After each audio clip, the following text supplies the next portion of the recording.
Next thing is what doesn't change is the ministers. And why I'm saying ministers, what I'm talking about is the priesthood. That hasn't changed. In actual fact, I think again it's been highlighted in the season. The need for the priesthood to priest. The priest to be priest. The priest to operate in ministry and function in the new covenant way, the New Testament way. You know, in the Old Covenant, if I wanted to hear from God, what would I have to do? I'd have to go find a prophet who would speak to me on God's behalf. If I wanted to speak to God, I'd have to go find a priest who would stand before God and stand on my behalf to God and present my case. But the good news, dear friends, is that when Jesus, and I know you know this, but we've got to live this out. When Jesus died on that cross, the Bible says, I love that the veil, the curtain between God and man was ripped in two. In other words, notice it wasn't initiated by man. It was ripped from the top to the bottom. God initiated the separation between God and man. Jesus Christ is the mediator.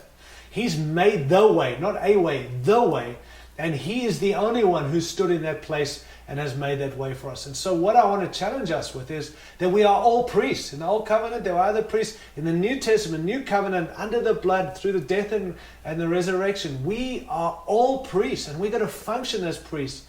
And we've got to liberate the church to function in their call and in their mandate, because God won't allow a handful of leaders to do everything while the priesthood watch leaders do everything. God says, my new covenant way is that the priests will priest.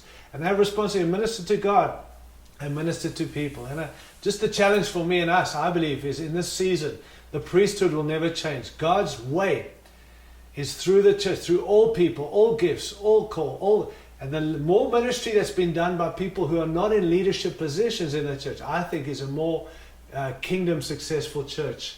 I'm not saying give away your leadership. What I am saying is empower the priests who have already been given God's power to be priests. And I think that those are the ministers. That's what we need to see. Not in our meetings, as the church functioning in our cities, in our regions, and in the nations together. So that's not up for grabs, hasn't changed. We've seen it being highlighted. God's empowering people. Let's keep them empowered in this time and season.